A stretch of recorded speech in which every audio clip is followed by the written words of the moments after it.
When I first got started with Bendigo, so if you're not familiar with that story, basically what it was is I closed a bunch of tech companies, posted the roles on the split board, and I wanted other recruiters to come and find roles to work on and, make placements and make a lot of money doing it. And we had some amazing roles in there that paid people commissions of like 12 grand, 15 grand, even like 20 grand for a couple roles too. And we talked with so many recruiters, so many boutique agency owners, and I really wanted to get in the heads of so many people in this market, so many recruiters as well as employers. I wanted to better understand, the common problems. Who's really good at this? What is it that makes great recruiters tick and the ones that make a ton of money? And I really boiled it down to three main things, which in essence pointed towards one very specific action. And I'm gonna let you know what I mean by that. But, the first factor is I never really had to explain anything to these recruiters that performed well with how to sell the company, with, just the things about the job description. If I put enough into the job description, if I knew it was plenty. You knew what kind of a candidate you needed to get. I never had to explain what does this one phrase mean, or where is the company in terms of the marketplace.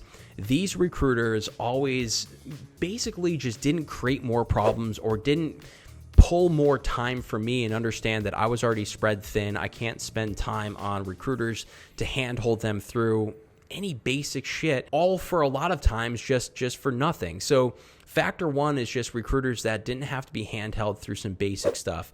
Yes, you need as much information as you can in terms of how to sell the company and the role and stuff like that. But at the end of the day, these recruiters were just getting on 10, 15-minute phone screens. They were submitted candidates that really just took care of business. But factor two, that brings me right into what I just mentioned, is all candidates were incredible matches. And I just pitched this client or prospective client like 2 weeks ago. And it's been such a battle to try to pull them in. I really hit it off well with the one woman who was a director of talent or whatever, and she was trying to get me in there. But there's 4 or 5 people on that team that were just like stiff-arming me, saying, we just work with 5 recruiters, and we've been through this process plenty of times. We really don't feel like dealing with it for, the 6th time over the past 3 months to pull you in just to see you underperform. And keep in mind, there was no monthly fee. This is just contingency based. They just had to sign a contract and spend the time to review my candidates that were hopefully matches. And I'm still chasing them down because I really want to work with them. Any great company that is going to be, great for candidates to pitch to, I'm always going to chase them down. But it just goes to show you that so many recruiters, 9 out of 10, and I've seen this in the Bendigo platform, they just constantly are missing the mark. It's like candidates that, we want a quarterback and they're sending running backs, and they're like, well, maybe this is a pretty good fit. You should give them a shot. And it's, just the constant missing the mark. What these great recruiters do is they send people from similar companies, similar job titles, people that just are on the short list right away. You submit them, they're interviewing because it's just a really, really good match. And factor 3 is these recruiters, they keep things really simple. And this is kind of outside of the first 2 factors here, but they tend to have like this burst of effort at the beginning where, they jolt for like a week and they put effort into the couple roles that they say they're going to work on. And if it doesn't move, if the employers are not valuing their candidates, they value themselves. And keep in mind, their candidates are actually very good. There's a lot of recruiters out there that have a misconstrued idea of the quality of their work. These people know they make a lot of money, and they end up moving on, and they actually take control in those relationships and basically say to employers, or even me when I'm building my split board, saying, hey, I'll work for you hard and I'll send you the money makers, the people that are going to get placed. But if you're not going to move, you're not going to get me, because I got plenty of people over here and plenty of employers that are going to value my work. So they take control of that. And, with those 3 factors, I really studied up on this split board when I was working with literally hundreds of recruiters. It's such a tiny percentage of people that were hitting home runs constantly. And I tried to get closer to them to really understand what they were doing.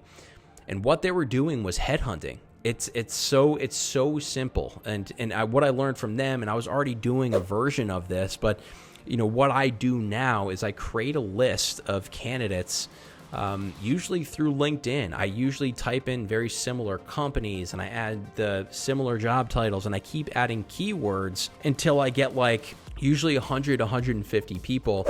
And then I'll spend that hour reaching out to these people and really picking my favorite 25 and doing what I can to flag them down and get their attention, and putting in the extra effort with those people that are top tier. And I started doing this, and I started to realize that that 1 hour of work that I'm doing replaced the other 8 that I do with Boolean searches or blasts or all this other stuff, because with those big searches or blasts or automation, with those specific things, what I'm getting is not a lot of responses from the top performers, the President's Club winners, the candidates that are just like perfect matches. So I was like, okay, I'm going to take all that effort of responding to these candidates and these people, and I'm just going to put it over here for 1 to 2 hours. And every single time that I submitted 5 or 10 candidates that I got from that work, they always ended up interviewing very quickly. They were basically on that short list of finalists so often. And employers and myself. So with the split board, I started to value those recruiters because I just knew that those candidates were alleviating risk for my clients. The clients knew that these were people that were in the industry. They knew how to speak to targets. They knew what was expected of the space. They spoke the same language. They were able to hit the ground running. Not much training was going to have to be provided. They're more likely, according to multiple studies, to stay longer with that company. So that was the biggest value, is they're not wasting time. They're submitting candidates that hit the mark. And yeah, those recruiters, man, they always end up making more money, mainly because of that, but also, clients keep circling back with them and want to work with them again and again and again and again. And that's the key to having a good business, is just straight up having a good service and understanding the employer, not creating more problems.